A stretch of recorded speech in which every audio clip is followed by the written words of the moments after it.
Okay, it seems that we're live, Gary. Are you afraid Hello. of our public or?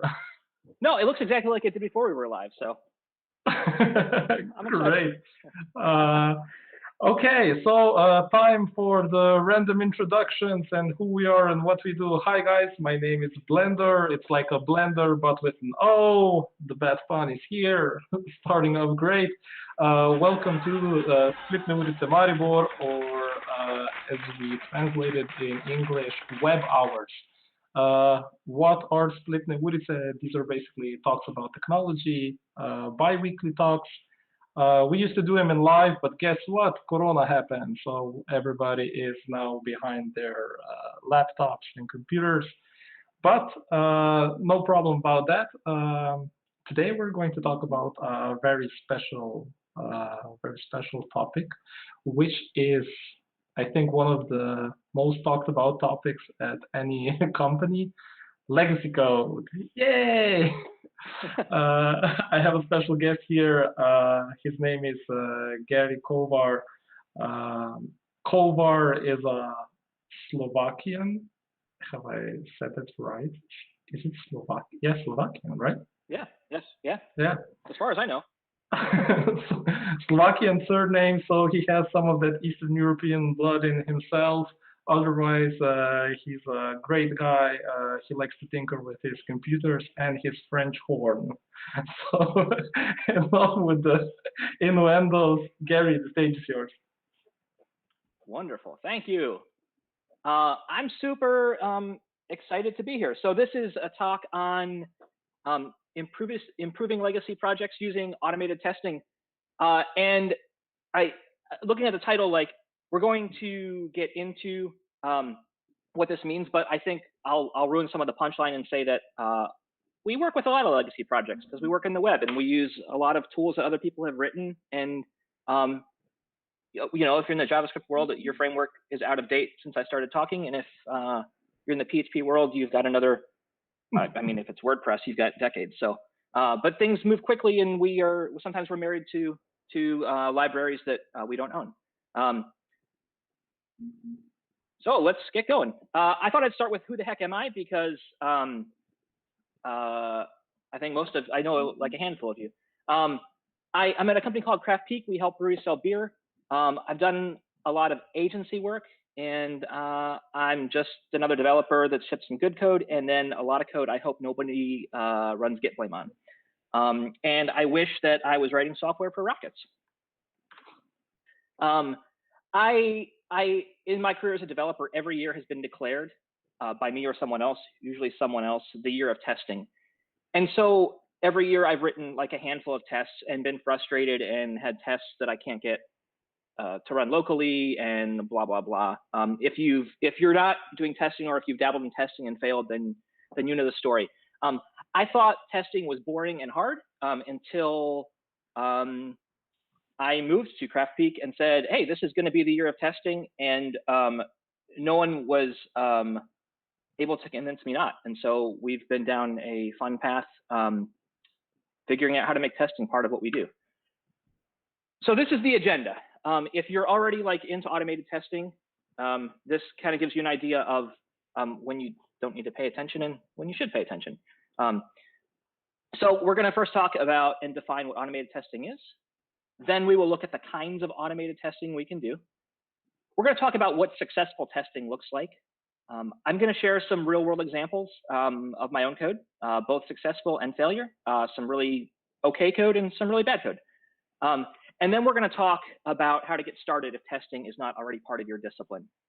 My examples are largely going to be PHP and JavaScript, because that is what I write in most of the day. And that means also that the code I'm writing eventually comes back in browser. So if you're writing Python or Ruby, or you're shipping apps instead of websites, there's still info here, but the concrete examples might not feel as helpful. I think the general ideas, though, pass pretty well. So the first section, automated testing. What is testing? So the web is an iterative place, and we're sort of constantly testing already. It's sort of the ethos of shipping code to the web, right? When we write a new feature or style something, we reload our browser thousands of times a day and confirm our work. So we're iterating on and testing what we have there. And so, a lot of times we look and we go, it's a tiny change. We don't need to test because we're iterating and we've experienced the whole growth process of that feature. So we kind of generally never stop shipping code, which means bugs aren't as painful. Like sites are launched, but they're never done. And I think this is why, in my opinion, it's hard to make testing a normal part of workflow for web developers. In a traditional world where like one version can ship per year and maybe 1 or 2 point releases, a small bug can be a tremendous problem.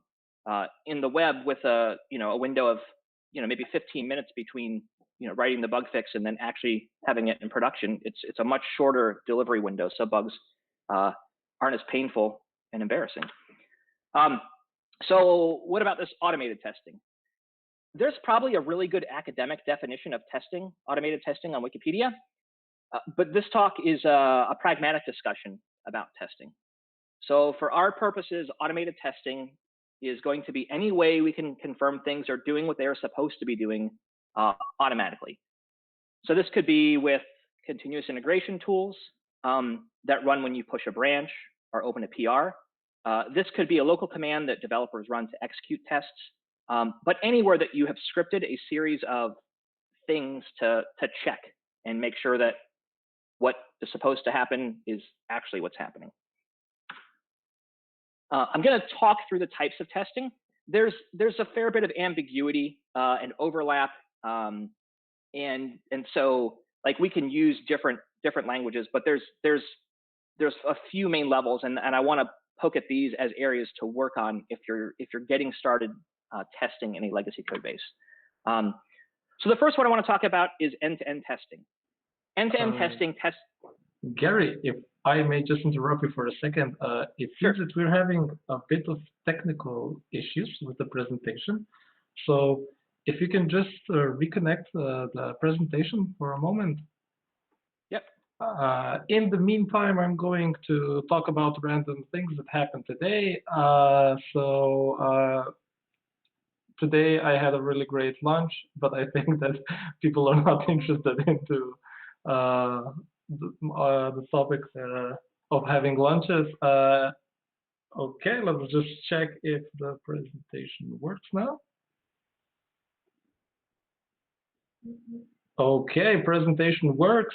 In the meantime, leave your comments either on Facebook or on YouTube. We'll also share them with Gary. So no need to wait until the end. If you have anything, just write it out. The stage is yours. Cool, thanks. Did I need to cover anything, or we're okay? We didn't miss anything major? Nothing major. Okay, cool. So the first type of test I want to talk about is end-to-end testing, and this gives us the ability to test the entire whatever as a user would. We defined like a URL, what should be visible, what happens when I interact. Some examples of end-to-end testing are like Cypress, Selenium. Those are things you can Google if you're looking for EDE testing. My examples today will be in Cypress just because that's what we use, but I will try to be really agnostic on suggesting test platforms and frameworks. Use what works for you. I'll also note on E2E tests that they're generally going to be slower to execute. So if you're writing lots of EDE tests, expect it to be slower than if you were writing some other kinds of tests. The return on effort for writing these tests is really good. So if you haven't written tests, I would recommend starting with EDE. I feel like it's a good bang for your buck. So here's an example test.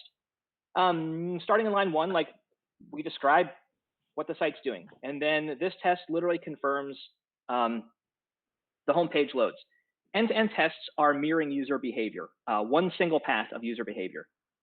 So I don't want to dig too much into implementation.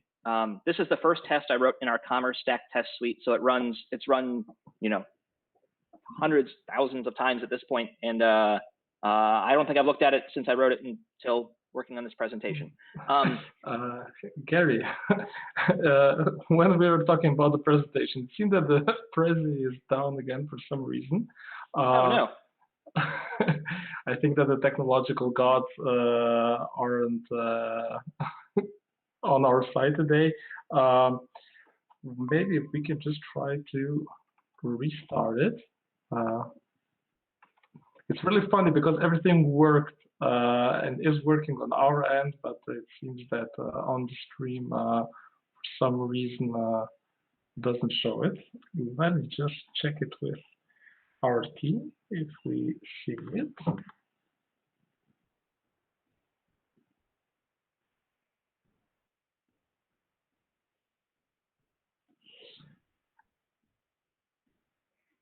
Okay, just one moment. Sure. In the meantime, you can check our social media accounts. We are www.hmb on Instagram and Twitter. You can also check us on our webpage, which is mostly in Slovenian, but we also have some content in English, www.hmb.si. And just a second. I think that we are live again. So everything seems okay.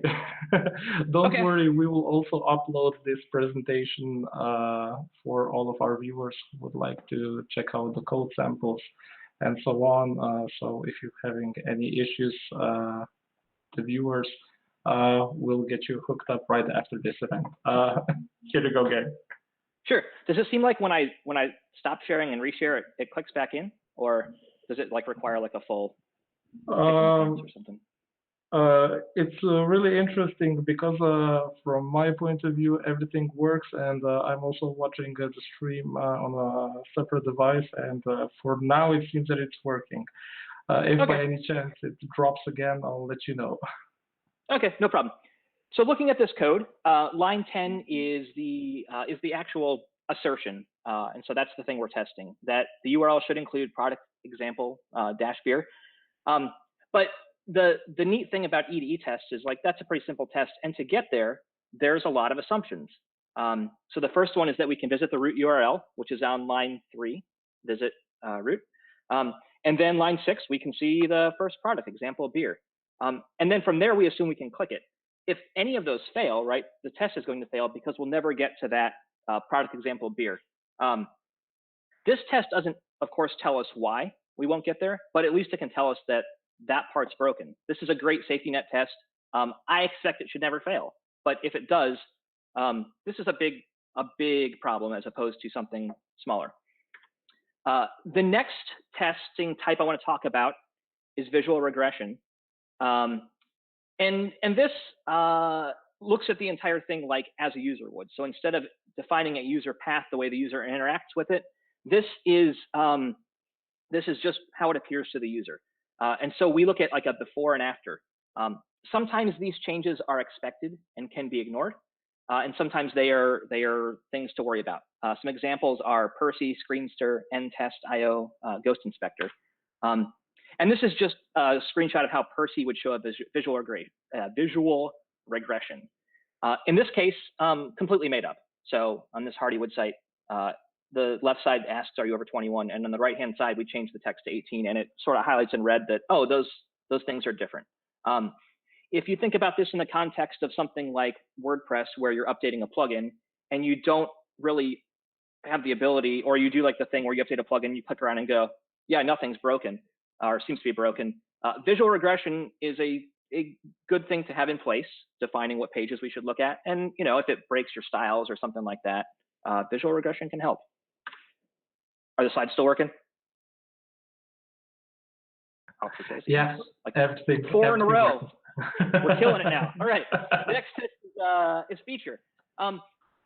Feature tests are like fantastic, and it lets you think about really like as you're writing code, you're interacting with the systems, whatever that may be, and think about like I pass these variables or this thing to this either function or this method on this object or whatever, and I expect back this.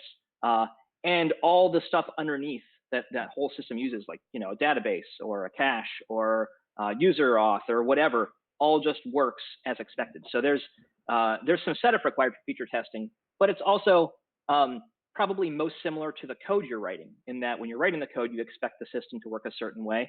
So the feature test will work that way. Laravel is big on feature tests. So this is a sample I took from a Laravel app. And these are two. I think it's time to restart. We should figure out like a code word. Like if I say ping, maybe we should restart the presentation. Did it come back when I just do that? Like exit out and come back, or? Just a second. I bet it's the GIFs. I think Spella is to blame for this because she said that GIFs were super important. So maybe it's the GIFs. I mean, the GIFs are really, really funny, but for some reason, the presentation keeps crashing. Is it time to publicly shame the software that you're using for? Yeah, we can. It's by a small outfit called Apple Computers. It's called Keynote. So, Apple, if you're watching this. And I use Keynote because I'm very much a back-end developer, so their templates make things look kind of pretty, and I don't have to think about it. That's it. Okay. Maybe if you just try to restart it again, it seems that it's still down. Sure. I'm just checking now on the stream. Oh, wait. This is really interesting because we didn't have any such problems until today. So maybe it's connectivity issues on our end, or maybe it's Apple trying to sabotage us. I shouldn't be saying that in public. So. Okay, just one moment. We're still waiting for the presentation to appear. So, okay. Is it on yet? Have you tried turning it off and on again? Huh? The famous words. Maybe if you just try to restart it one more time. Sure. Let me dump the whole screen. Did you have any such issues with your previous presentations, or is it the first time? This is the first time. This is the first time. Yeah, but I also realized as I restarted this presentation that this file is named automated testing. So I misspelled it. I put the G and the N backwards. Perhaps I could use some testing on my file naming. This is one of the best things. We are actually live testing if the presentation works by simply renaming the file. Okay, just a second. I'm just waiting for confirmation that everything works. And it is working for now, so go, go, go. Okay, all right, I'll go quickly. So this test looks at two things. The first one is that we can't, if we don't have auth, we can't view. And so the thing with the feature test is there's a presumption that when we get root, the entire system underneath is bootstrapping. So in Laravel, in this case, I'm using a MySQL database. I'm gonna move on from that one while the screen's still working. Unit tests, I will say, are the other alternative. If you're not gonna start with EDE tests, start with unit tests because they test the smallest discrete thing that can be tested. So you write a function and you test just that function. You don't care about if the database is set up, you don't care about user auth, you just test that this function that I pass a thing into and get a thing out of works. I'm gonna skip the first one and go to the second one. So here's two tests. The first one is on line 9, I add the expect exception, and then I create this field group registrar. On line 12, you can tell my IDE didn't like the number 7 because it's not the right class type on what's being sent in. And but that will throw an exception. And then the next function there, test can have no field groups. We are asserting that when we call that has field groups, we get false. The thing here I want to call out on line 12, like on the add with that type hinting. Obviously, that method is type hinted, so it expects a certain type of parameter. And the reason for unit tests here is that if that changes, we would really like to know about it because this is code that's committed to our code base that other developers may look at. And so if somebody does modify that and everybody wrote with the expectation that I can pass my field group to the field group registrar, and now that changes, it's going to break a lot of things. So this is just a safety test. For unit tests, like write a lot of really small ones. I also wanted to point out, like this next screen is an example of trying to force unit tests into a place where they don't really fit. I did all this. I did all this to test like a single function in some code I'll show later on. And somewhere along the way, I should have realized like maybe unit testing this is not the right way to go. If this is what I need to do to actually get a valid response, like this is not the right path. So this next section, I called testing aspirations, but it's a conversation about like what are the rules of testing? And I thought, well, no, rules is the wrong word. And then I thought, what are the things we should do to make sure we're testing correctly? But maybe that's not the right idea either correctly. So I think the real thing here is how do we know that our tests are helpful and matter? Testing aspirations. Tests should be pure. It's like only testing the feature in question. We were talking before this presentation about SpaceX and Starship. And so if you're not familiar with Starship, SpaceX is working on their rocket that they're going to send to Mars. And it's like the size of a building. And so they've been launching it to about 10 kilometers or so, and then bringing it back down like in a belly flop and spinning it around and landing it, or not landing it, actually. So SN8, SN9, SN10 were 3 different ships they launched, and they got a lot of test data on it, and they didn't land. And then earlier today, SN11, I think exploded before it got to the ground. I'm not sure. But this is a great example of like pure testing. SpaceX doesn't care that they're not landing these because the data they're looking for is more about the motors and the engines and what's happening in the rocket itself on ascent. So landing would be a bonus, but they're getting the data they need on the ascent tests. Okay, time to restart the presentation. I'm so sorry about this. It's all right. I'm going to get good at it, though. I'm going to get really fast at it. I'm just that annoying PM that always comes to your desk and just. How are you looking on that estimate? Are we sure we can do it in like 2 sprints? Why we need 4? Is it back now or? Yeah, it's back now. Okay. Testing aspirations. Tests should be free of side effects. So if you're testing a feature that sends notifications to users or admins, maybe don't send these while you're running tests because it's not really helpful. But also, like, they should not change stored data, which might mean you need to see the database before and after you run tests or reset, you know. But that reset should be automatic and not something someone has to do manually. The next thing is that automated tests should be, well, automatic in some way. It should maybe should start as a result of an action, a push, a pull request, a merge.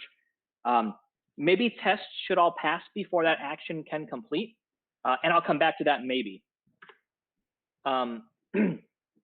Tests should be trustworthy.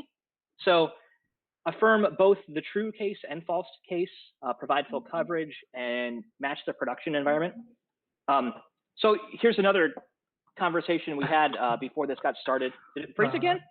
Yeah, I think that the best way to go about would be if we just put the stream on standby for a moment and let us get back to you in a couple of minutes. For all of the watchers, for all the viewers right now, we'll be back in a couple of minutes. Stay tuned and we will try to QA the hell out of this presentation. So. Okay.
Is that tests should be trustworthy. So back on February 18th, my friend Campbell and I were nerding out on the landing of the Perseverance rover on Mars.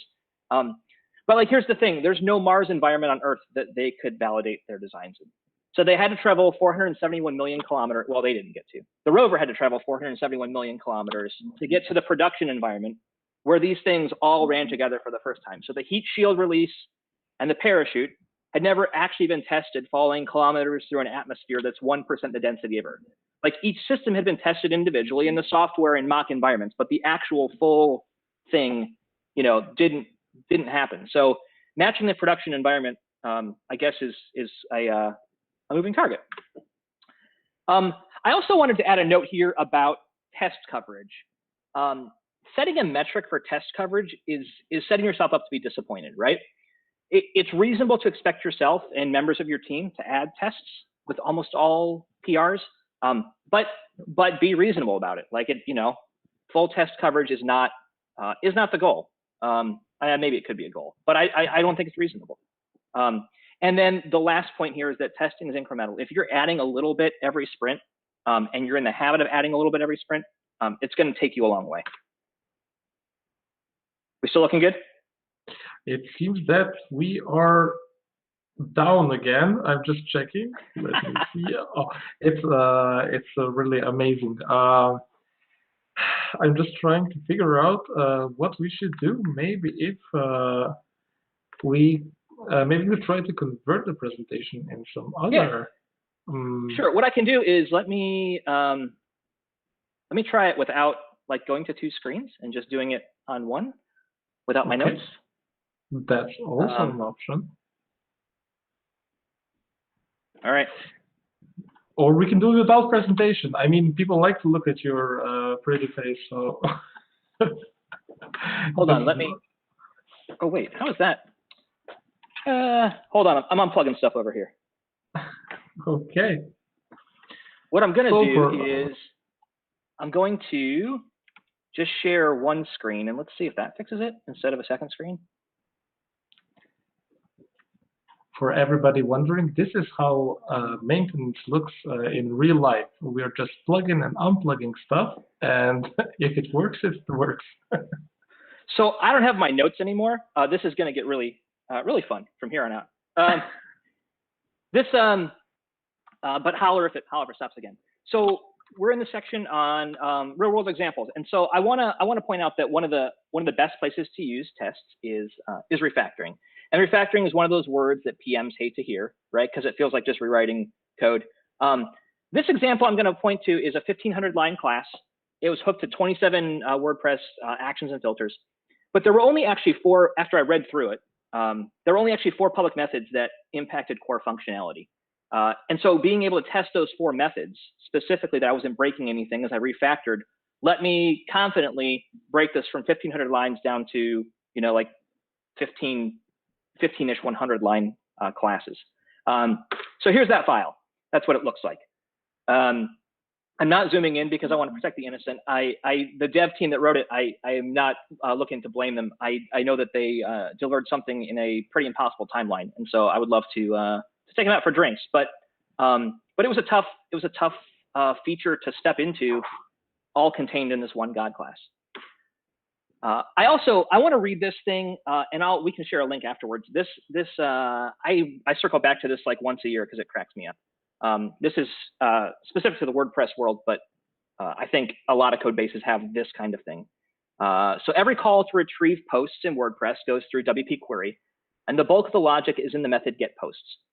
Here's some potentially useful information about the current state of what is arguably the most important function in WordPress.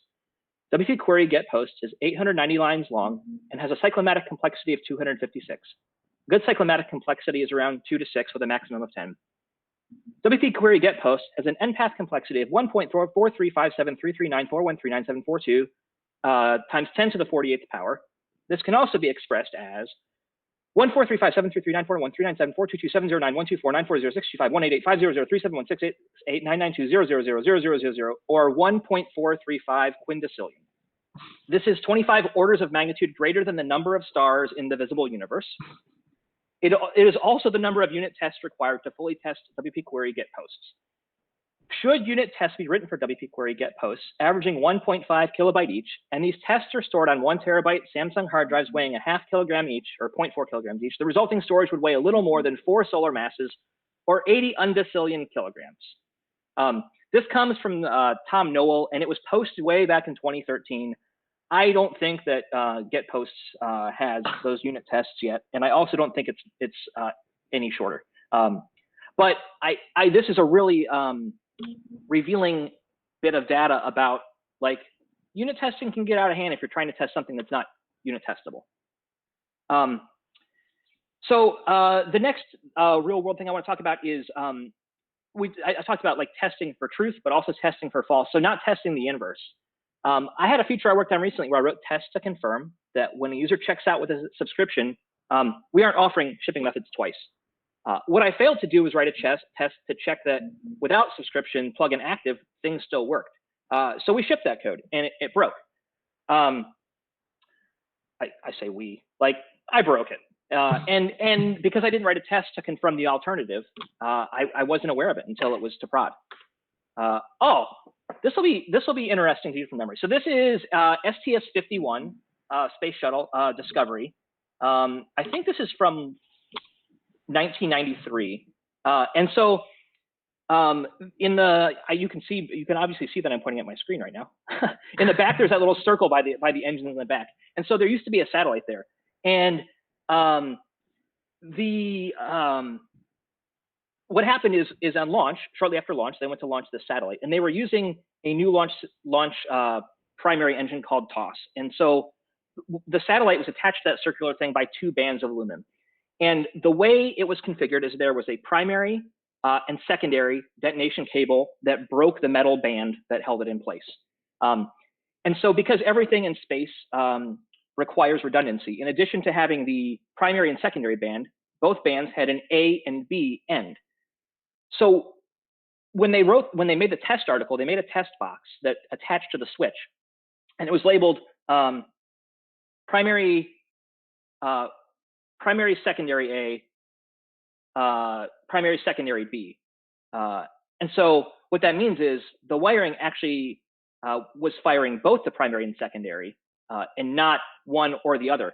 The crazy thing about this is that had they written the inverse test, and I'm like way oversimplifying as though like I could write software for a space shuttle, right? Whatever. But had they written the inverse tests and checked that when I push the button to fire detonator A, B doesn't also light up, they would have prevented huge amounts of shrapnel that splattered all over the back. Splattered. There's a nice space term. Splattered all over the back of the shuttle bay, and potentially was a very risky thing. The spacewalks that took place after the launch of that satellite kept them in the front 70% of the cargo bay there as a result of that. So yeah, testing with side effects.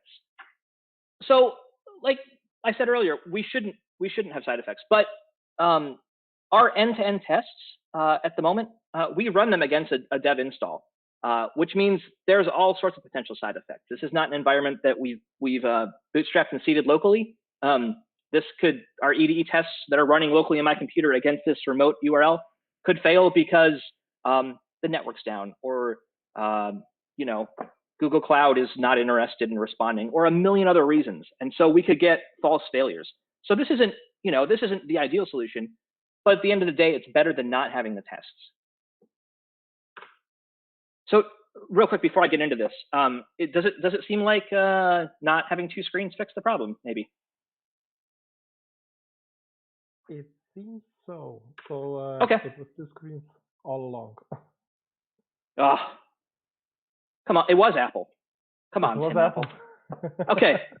So looking at that, talking about the side effects, I want to show the 2 tests, or the tests that are in question. So this is another EDE test, and we're looking that you can't buy out of stock product.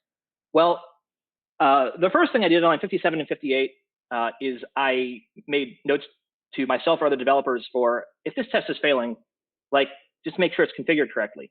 That's a bad side effect. It's a bad requirement, but the net gain of having the test exist is still better than having this weird dependency that I've created. So line 61, we visit the product. Line 62, we make an AJAX request. Whoops. And in this code base, there's this adapter that exists only to support the EDE tests.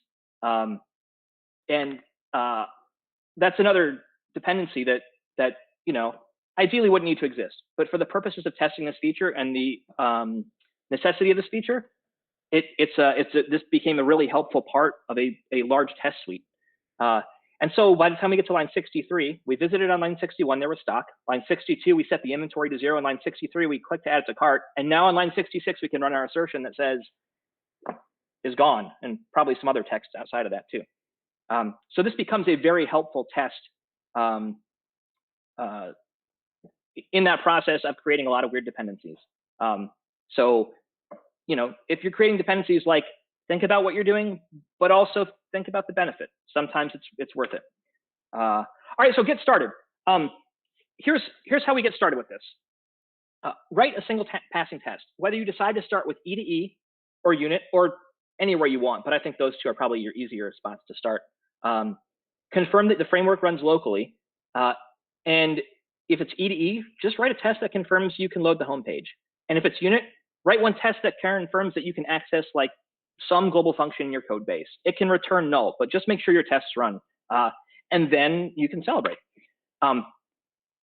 What to test? So look at support requests. Any area that generates like a lot of bug fixes might benefit from testing. If it's your entire product, then I think it will also benefit from testing. Also think about areas of the code base you don't fully understand or are afraid of, or were written under like a heavy deadline, or you just know are not ideal, and start testing them. You don't need to fix them, but get tests on them. And that way, when the inevitable bug pops up, you sort of already know like what's stable and what's not, and they exist. This GIF specifically lives on this screen to remind me to slow down. I get excited about testing and start to talk fast, so the sloth is a reminder to me. When you're writing new features, like write them unit testable. We looked at that screen where I had all that crazy setup stuff to handle some unit tests on that enormous God class. If it's taking that much, like the benefit is now you definitely understand what's happening in the code more intimately. You had to deal with a lot of weird exceptions in testing. But the cost is it took a lot of time to mock that stuff. So is it worth it? Maybe it's not worth putting unit testing on legacy code, but the E2E testing for sure can at least capture where you are and help you move forward safely.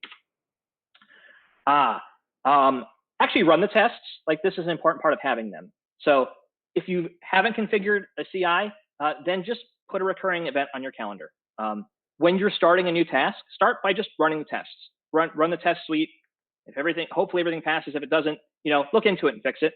If you're about to open a PR, run tests. Just get in the habit of running them so that you know, right? Don't be surprised at the end of the sprint when you run them for the first time in several weeks and then things fail.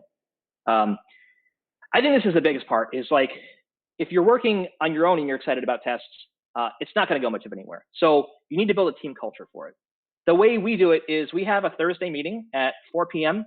And the first thing we do is run tests together. When we started this, that meant that I literally shared my screen and would run test suites on every project we have. Now that we have a lot of our tests running in CI, we manually click a button to run them, even though we may be running them at other points on other actions. Actually starting that meeting by running and saying, oh, do we need to fix anything? And then because you're working with a bunch of different devs in this meeting, we can identify where do we see problems, and we can quickly figure out where we're going to spend our time pair programming and writing tests. It's a good social thing. It's great for your code base. It's great for building camaraderie. All the GIFs in this presentation have come from our testing channel. So our rule is when you write a passing test, you get to post a GIF. So when I was preparing this, all the GIFs I grabbed were straight from our testing channel. I would also say, like, when reviewing code, it's not out of line to ask for tests if testing is part of the culture. When estimating a feature, account for tests, you'll be surprised once you get in the habit of writing tests at how little time it actually takes to write validating tests for what you're working on. I think initially I thought it would double or more the amount of work I put into features. And at this point, I think that I don't actually add any extra time for tests because it's just part of the way I think about writing code. And for what it saved us in problems on deploys, potential bug fixes, shipping things that we didn't catch in code review. It's really helpful. I had some notes on here about things like, I remember what it was. Like, don't get married to your tests. So if you write a test and it's helpful for a while, great. And then if it's not helpful anymore and it's time to move on, like to other things, that test is no longer valid, or like throw it out. Like code is ephemeral. The best code you've written is not going to be around for long. So chuck it. They're just tests. I think that's it. Okay. So Thank you very much, Gary. Q&A time. I personally have quite some questions at this point. But before we go to questions, time for some of the shameless plugs. The next event we're going to be hosting Masha Mazi, UX designer. We'll be talking about freelancing and stuff. Check us out on Instagram, Facebook, Twitter, uh, www.hmv. You will get us there. We will also have a chat room available after this talk, where you can meet Gary in person via the internet, and where we can, just is it shoot the crap the correct American term? And do actually people what say? they would say shoot the shit, but are we allowed to say, like, other broadcast Yeah. things that I violated now, or no? No, it's okay. You won't get fined. I mean, only Apple will know where you live because you've publicly spoken against Keynote, but nothing It's like that. probably It's probably not Keynote. It's probably the cheap dongle I have that broke the HDMI or whatever. That's what Apple would say. Check out our stream for the link to Rally, to the chat room. Q&A. I wanted to ask you earlier, but I didn't want to break the flow because the presentation was breaking it already. When you're starting to implement testing as part of the culture, what do you think was, from your perspective, what was the biggest issue or the biggest boulder that you have to climb over before testing became a regular part of your daily routine? Yeah, absolutely. I would say, when I think anybody that's tried testing gets in their mind that it's hard to get a test suite in place, right? To get the frameworks in place. And so if you're working with anyone that's tried testing, it seems like, oh yeah, of course we would love testing, but it's so much work to get it bootstrapped. So if you can show with a test, starting small, and be like, here's one test, and we can just add to this, and we'll make this our simple test suite, right? Like, take the lead, write a single test, open the pull request, adding whatever that dependency is, whether it's PHP unit or Cypress or whatever into the project, and just show how to get those first couple tests in there. I think is the first domino. And once you have a couple in there and it becomes a consistent thing, that's super helpful. For us, truthfully, I was fortunate because I said to my manager, we looked at the code base and we looked at how much of the code was ours and how much of the code was plugins, and realized, like, we're not going to be confident in updating things, without having some kind of safety net in place.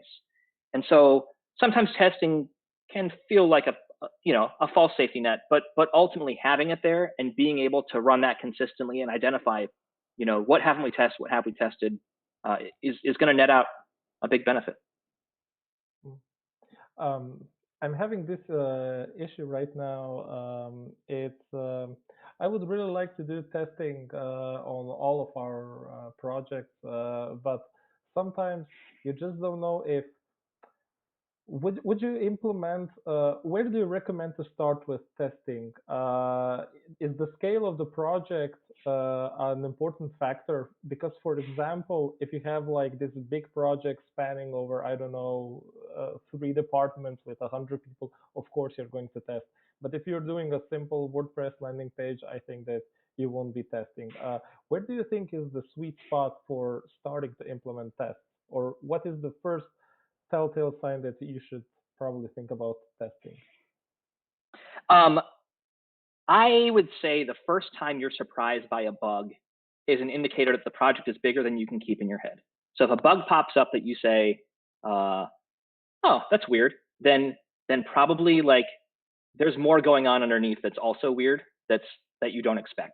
So that's probably a good, and that may mean that for a lot of projects, that's really early on. in a perfect world, we'd say, start a project with tests. And to that end, some of our smaller Laravel apps we're starting these days, we're writing tests from the get-go. But existing frameworks we had and that sort of thing, there's still some that we haven't started a test suite in, and we'll get there. But it's how business critical is the thing is also another really good indicator for how much effort should be made to protect it. And of course, the big question. Let's say I've got a boss who isn't a big fan of testing, and it's like, okay, your guys are just going to fuck around, pardon my French, Yeah. and you will basically just say you're writing tests, but actually just slack off. How do you convince your boss who thinks that testing is a waste of time and waste of company resources? Um, what is the main argument that you use to sway them over to your side?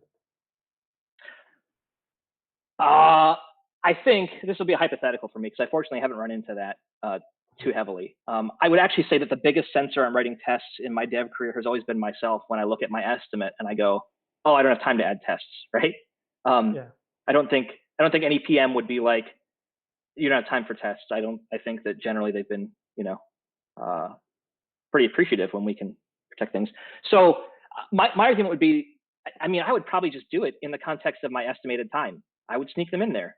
And at some point there would be a functional test suite. And, there's no reason that can't be an underground feature for devs that, maybe management catches wind of at some point, but tests aren't for users, tests are for developers.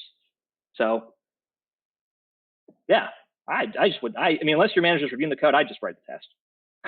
Yeah, and if you get fired, I am happy to serve as like a recommendation for wherever you apply for a job. This person writes tests confidently. Confidently, Happy to help. You've heard it first here, guys. If anybody's planning to leave his job, you get a free recommendation from Gary. Yeah, hit me up on Twitter. As long as you've written tests, hit me up on Twitter, I guess.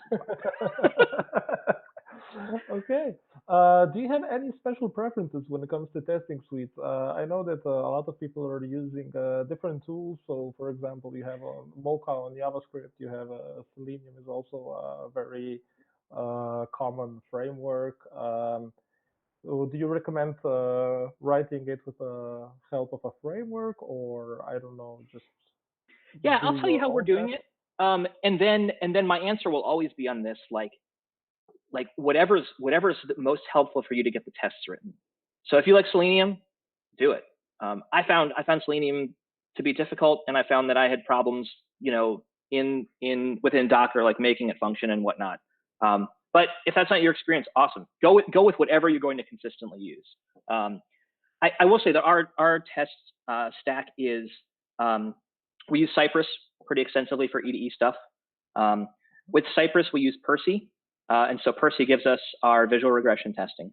And then beyond that, it's PHP unit on the back end. So that's pretty much where we land. I would love to have better feature testing in WordPress, but I need to make the time to create the entire environment to do that. And so at the moment, our WordPress tests are EDE and unit with a big donut hole in the middle. And that's still better than not having tests. So, I remember one of the slides had something like, don't let perfect be the enemy of great. Like, don't feel like you need to have perfect test coverage to have achieved something. Just get some tests in there. And even if they don't feel valuable, when one of them fails and saves you from something embarrassing, like, it will be valuable. This is a really great sentence. Yeah, don't let the perfect be the enemy of a great. I've seen that with my colleagues who develop. I'm not a developer because if I were, I would probably object every second line you had in your presentation. But I've seen my colleagues, developers, actually struggle with this a lot. They want things to be perfect, but older as you get or more experienced as you get, you see that it's just about keep it moving. World will still spin. We're still here, so. Yeah, and so to those developers, if they're working in a legacy code base, I would challenge and ask them to show you how many to-dos there are still. like listed as pending in the code base. I would expect that there are a lot of items marked as at to do that have been sitting there. And look at when that commit was made with that to do. Probably several of them are, years old. Yeah. I've written those to dos and I have not ever to done them. The to do. Okay. Well, this is everything from my end. The fun doesn't stop here. We are now transferring the conversation to Rally. So you will find the link in the YouTube stream and in the Facebook stream comment section. Rally supports only Chromium browser, so everybody with Chrome, Edge, and everything else is based on Chromium. Welcome. Firefox people like me, get yourself Chrome. Please stop doing it yourself. So this is it. Gary, I thank you for your time on the stream and talk to you in the back room. Yeah, thanks. See you on a few. See you. Thanks. Bye bye. Do you have a link?